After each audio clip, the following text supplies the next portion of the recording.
¿está bien? Tenemos a los nucleolos, los poros, a través de los poros tenemos a través de los nucleolos. Esto es lo que está mostrando acá. Sería esto el interior ya de lo que sería el poro, ¿verdad?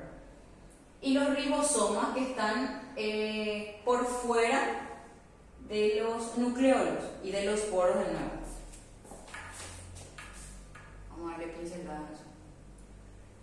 Medio interno, que sería, bueno, vamos a hablar primero del medio interno, que sería el líquido extracelular e intracelular. Cuando hablamos de líquido, bueno, en el cuerpo tenemos varias circulación de líquidos.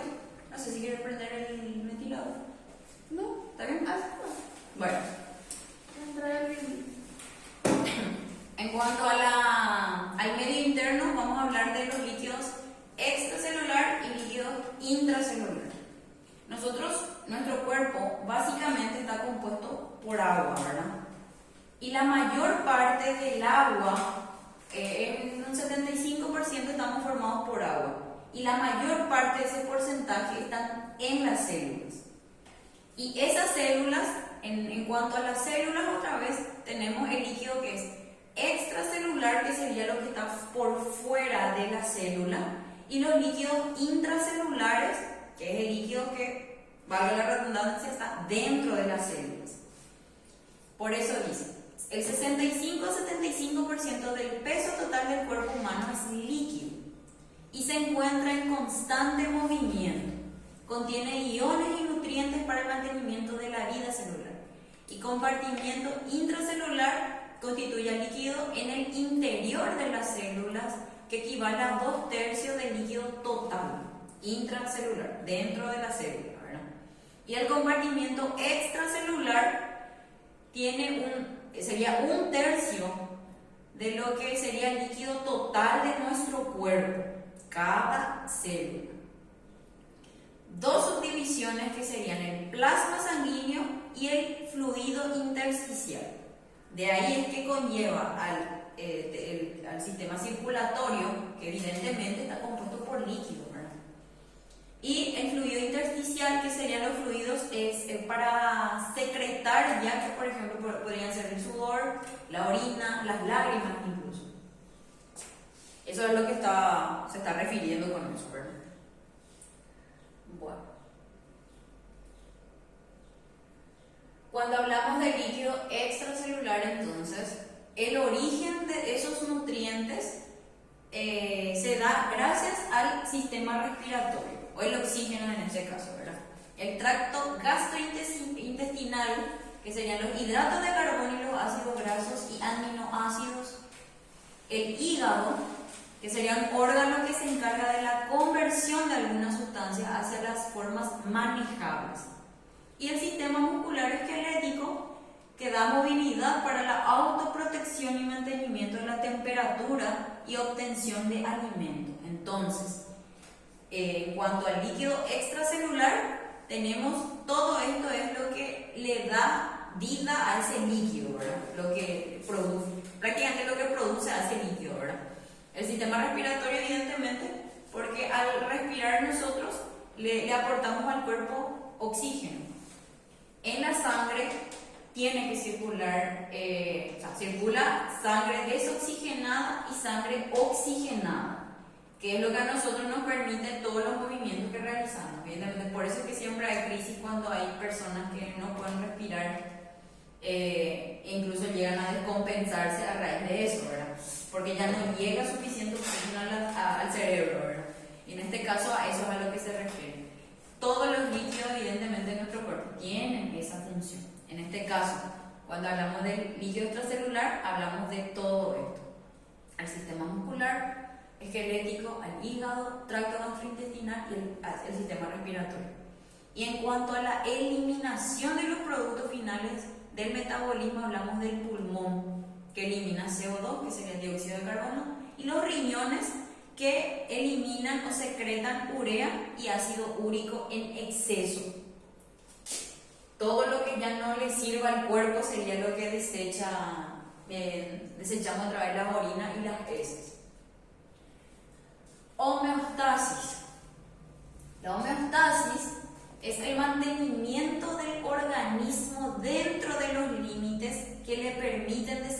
desempeñar una función de manera adecuada y el mantenimiento de las condiciones del medio interno constante. ¿A qué se refiere esto? La homeostasis sería el equilibrio en el organismo, es lo que se encarga de mantener equilibrado a nuestro sistema, a todo el sistema del cuerpo. Si hay un desequilibrio en cuanto a la homeostasis, es cuando se producen las enfermedades. Puede haber un desequilibrio en cuanto a, por ejemplo, sufrimos una hemorragia, hay mucha pérdida de sangre, ¿y qué pasa con el cuerpo? Ahí la homeostasis se queda, ya no está equilibrada, y entonces, ¿qué pasa? El corazón tiene que exigirle al corazón a que bombee más rápido y que trate de bombear más sangre para que pueda llegar a todo el cuerpo, ¿verdad? Entonces, cuando hay una pérdida excesiva de sangre, entonces eso es lo que va a ocasionar, ¿verdad? Cuando el corazón empieza a latir más fuerte para poder regular al sistema, entonces empiezan a trabajar de sobremanera ese corazón, y ¿qué pasa? Con el tiempo vienen a dañar al corazón y ahí empiezan a tambalear todo el cuerpo, y es ahí en donde empiezan las enfermedades, por ejemplo. Entonces, un desequilibrio de esta homeostasis es lo que ocasiona las enfermedades, por ejemplo. Entonces, este es el sistema que tiene que manejar al medio interno constantemente, o es ese famoso el que le realiza el mantenimiento de esas condiciones, ¿verdad? Para que todo esté bien dentro de nuestro cuerpo. Justamente, las condiciones esenciales del medio interno serían la concentración óptima de gases, elementos nutritivos, iones y agua. Las condiciones físicas, la temperatura y la presión óptima y el volumen óptimo. Siempre le resalta mucho en cuanto a la presión, la homeostasis, porque la presión arterial es lo que también controla el cuerpo. Un desequilibrio en la presión arterial ya ocasiona también las alteraciones. ¿Por qué? Porque ahí intensamente el corazón tiene que ir bombeando, y ahí ya va alterando la presión, o sea, va alterando la presión cardíaca arterial, ya altera al pulso cardíaco, altera la temperatura, puede alterar también la frecuencia respiratoria, y ahí se producen los desequilibrios. Y acá, la enfermedad entonces es una alteración de la homeostasis. Vuelvo a reiterar, la homeostasis entonces es el que realiza el mantenimiento del control de nuestro sistema. Una alteración en la homeostasis ocasiona las enfermedades. Y altera todo, y ahí altera todo. Acá, el organismo en homeostasis, ¿verdad? Tenemos el cambio externo y el cambio interno. Cuando se produce un cambio externo, hay pérdida de la homeostasis, y en la organización el organismo intenta compensar, compensación falla y se produce una enfermedad. Eso es el ejemplo que le estaba dando, por ejemplo, una puñalada y ocasionó una hemorragia. Entonces, ¿qué es lo que quiere hacer? Ese sería el cambio externo. ¿Y qué es lo que quiere hacer la homeostasis? Intenta compensar. ¿Y cómo va a compensar eso? Ponerle que hay 2 litros de pérdida de sangre. Entonces le va a exigir al corazón, porque el corazón es la bomba motora de nuestro cuerpo. Es la que hace que conduzca la sangre a todo el cuerpo.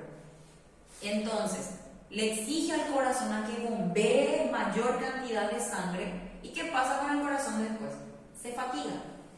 Porque el corazón también es un músculo. Entonces, le intensificaste tanto, le exigiste tanto a ese órgano, que ahí esa compensación falla y produce una enfermedad.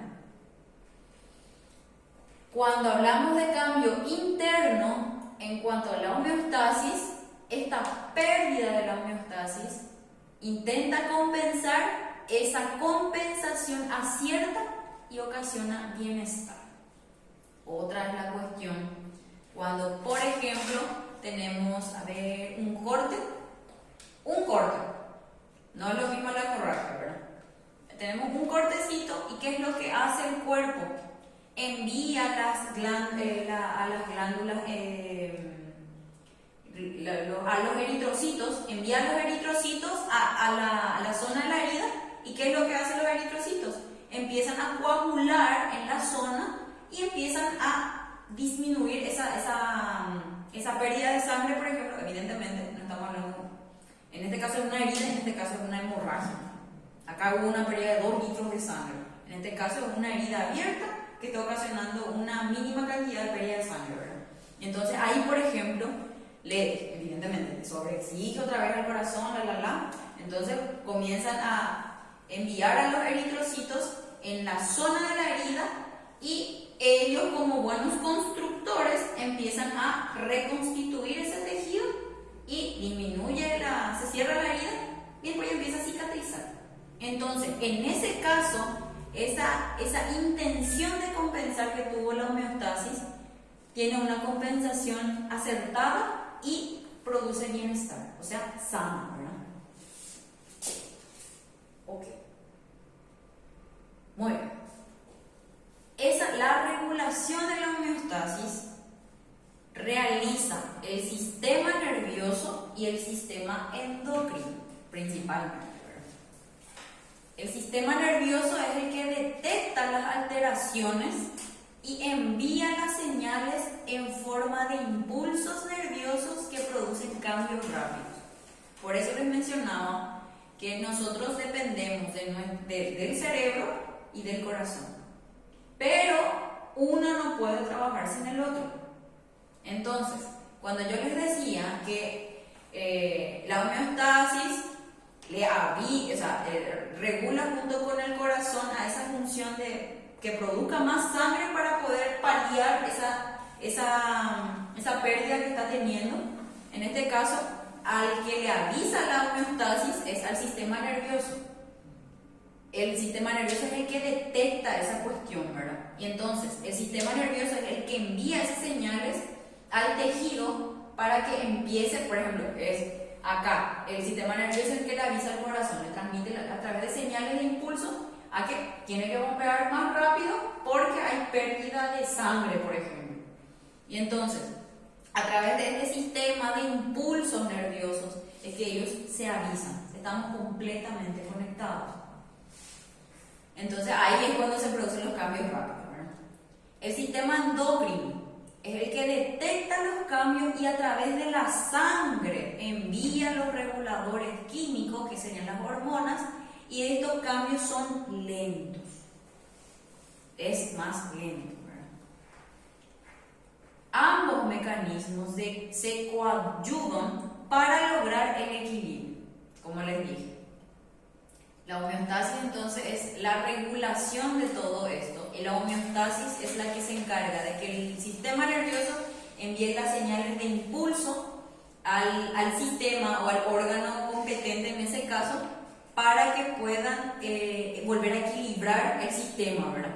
Y el sistema nervioso junto con el sistema endocrino, ¿verdad? Que este es el que detecta el cambio y entonces se envían las señales a través del cerebro y trabajan en conjunto. Tampoco va a trabajar solo el sistema nervioso sin el sistema endocrino, porque ¿cómo va a enviar la señal si no se detectó que hay una falla en el cuerpo, ¿verdad? O sea, eso es algo que va. Estos son los sistemas de regulación entonces.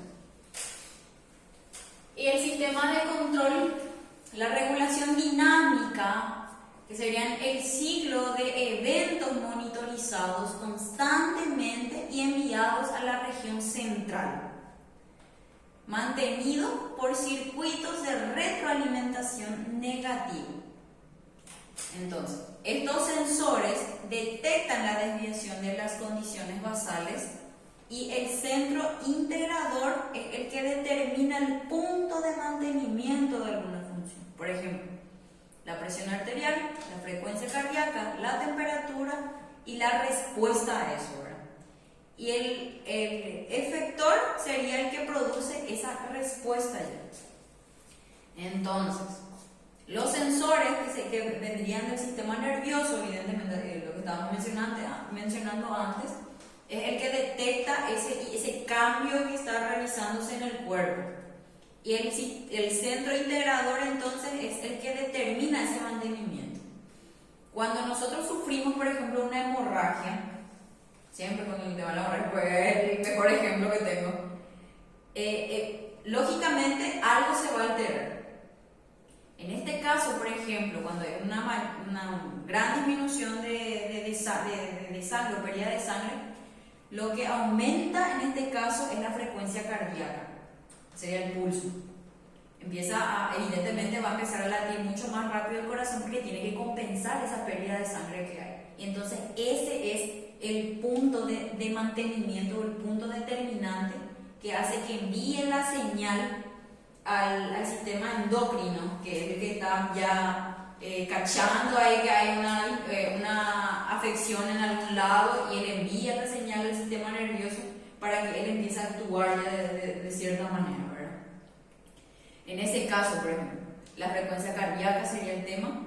Hay ocasiones en las que el aumento de la temperatura puede indicar, por ejemplo, una infección, y entonces eso es lo que hace que envían envían las señales a los sensores para que se produzca una respuesta.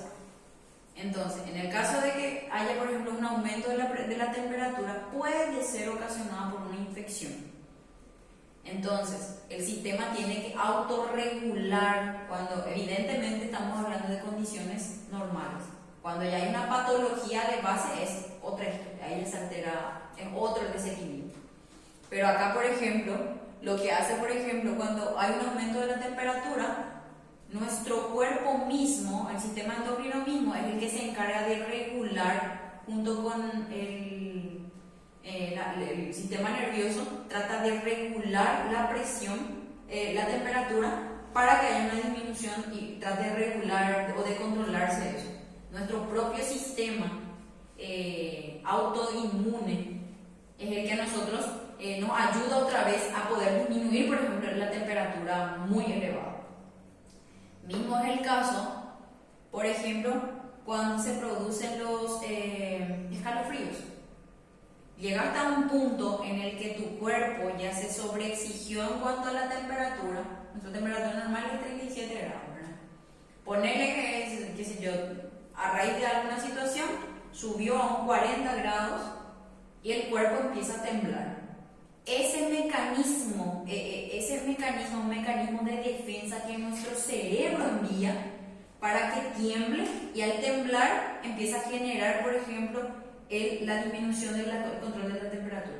Está llegando a un punto en el que el excesivo aumento de peso puede desequilibrar algún órgano vital de nuestro cuerpo, y entonces nuestro cuerpo mismo es el que se encarga otra vez él se encarga solito de regular otra vez eso a través de los escalofríos para que disminuya esa temperatura.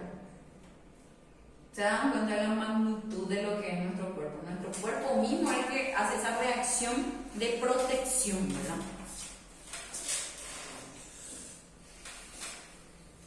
Y acá, en cuanto a los niveles de control, tenemos a los factores intrínsecos y extrínsecos. Todo lo que es intrínseco es de adentro, lo extrínseco es la parte externa, ¿verdad?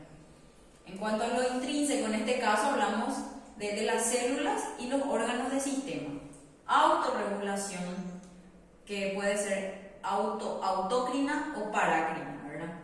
Y los extrínsecos, que ya hablamos de lo que es a raíz del sistema nervioso, por impulsos nerviosos, y el sistema endocrino a través de las hormonas. La regulación de la presión arterial. Hay varios sistemas que contribuyen a la regulación de la presión arterial, y uno de ellos es el sistema de vasoreceptores, que es un ejemplo sencillo y excelente de un mecanismo de control de acción rápido. En las paredes de la zona en que se bifurcan es donde se unen las arterias carótidas en el cuello y también en el callado aórtico en el tórax, se encuentran muchos receptores nerviosos denominados vasoreceptores. que se estimulan cuando se estira la pared arterial. Cuando hay nosotros le decimos vasodilatación, cuando tenemos el sistema circulatorio, un vaso normal, cuando hay un aumento de eso sería una vasodilatación. Cuando nosotros tenemos una presión arterial alta, muy constante, o ya de manera crónica, que sería ya prolongado, o sea, se te subió la presión y ya mantenés una presión alta, eso es un paciente hipertenso. ¿Qué pasa? Esa presión constante, la presión arterial es el volumen de sangre que recorre a través de esas arterias.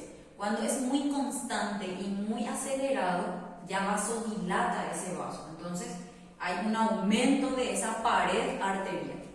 Y entonces, a raíz de que hay una presión arterial alta, todo el sistema ya empieza otra vez a tambalear. Si la presión arterial es alta, también va a exigirle al corazón a que bombee mayor sangre, porque es esa sangre que bombea el corazón la que pasa por las arterias. En cuanto a la presión arterial, cuando la presión arterial es demasiado elevada, los vasoreceptores envían descargas de impulso nervioso al bulbo raquídeo cerebral, que es donde estos impulsos inhiben el centro vasomotor y a su vez disminuye el número de impulsos transmitidos desde el centro vasomotor a través del sistema nervioso simpático hacia el corazón y los vasos sanguíneos. Entonces, gracias a los vasoreceptores que envían esos impulsos nerviosos al cerebro, es lo que ocasiona que inhiba o que disminuya los impulsos transmitidos, para no ocasionar ya una hipertensión, por ejemplo. Bueno, entonces todo esto gracias al sistema nervioso simpático que va en el cerebro, va al corazón y del corazón a los vasos sanguíneos. Ese es el círculo de camino que conduce a esa regulación. Entonces, del sistema nervioso simpático al corazón y del corazón a los vasos sanguíneos. Ahí para tratar de regular. Bueno, la ausencia de estos impulsos hace que disminuya la actividad de bomba del corazón. Entonces, la actividad de bomba del corazón se refiere al bombeo que realiza el corazón, ¿verdad? Entonces, estos impulsos hacen que esto disminuya, que se relaje un poco el corazón, ¿verdad? Porque no esté